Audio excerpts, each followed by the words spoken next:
Senator Blumenthal. Thanks, Mr. Chairman. Secretary Hegseth, you've been asked about options for the use of force abroad. I want to ask about the use of our military at home. I have been deeply disturbed and alarmed by the use of active duty troops, Marines, in Los Angeles, and President Trump has made clear his intention to continue to use the military to suppress dissent and likely inflame tensions there and elsewhere, all under the guise of enforcing the law. What he's doing may well be illegal. I want to ask you about contingency plans for the use of active duty military in other cities. Do you have such contingency plans? Senator, I would just say we share the president's view that, as you characterized it, we are deeply disturbed and alarmed that ICE officers are being attacked while doing their job in any city in America. And so allowing National Guard or active troops under existing authorities to defend them is important. On ICE officers, yes, but we ought to be equally alarmed by the illegal use of active duty Marines or other military. I take it from your answer that you do have contingency plans for the use of military in other cities. We have never and will not illegally deploy troops. All have been under existing and well-established authorities to use troops to support federal law enforcement officers. So far, there's been no legal justification. It's been challenged successfully. I think that it will prevail. Those challenges will prevail in the courts. And I want to ask you right now to submit to this panel those contingency plans for the use of active duty military in other cities. I want to move on to another area of questioning. The chairman has said that you've submitted precious little detail, to quote him, precious little detail about the budget. I think there is no detail. This budget is literally a rough outline with short-sighted shortfalls. For example, the shortfall on the Columbia class, $2 billion. Only about $1 billion for Virginia class.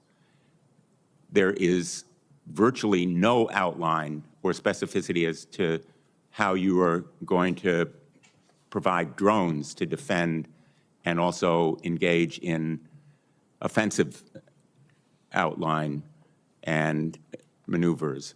The nature of warfare is changing right before our eyes in real time.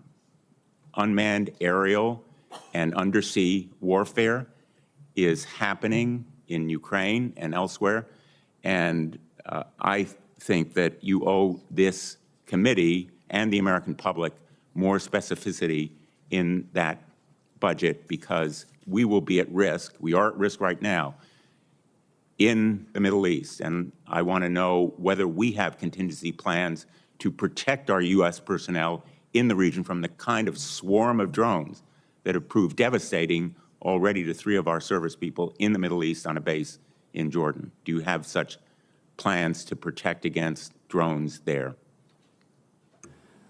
Senator, we work hand in glove with the Joint Staff and CENTCOM and every COCOM, especially right now, to ensure everything at our disposal is available to ensure maximum force protection against any contingency, including the one you described, sir.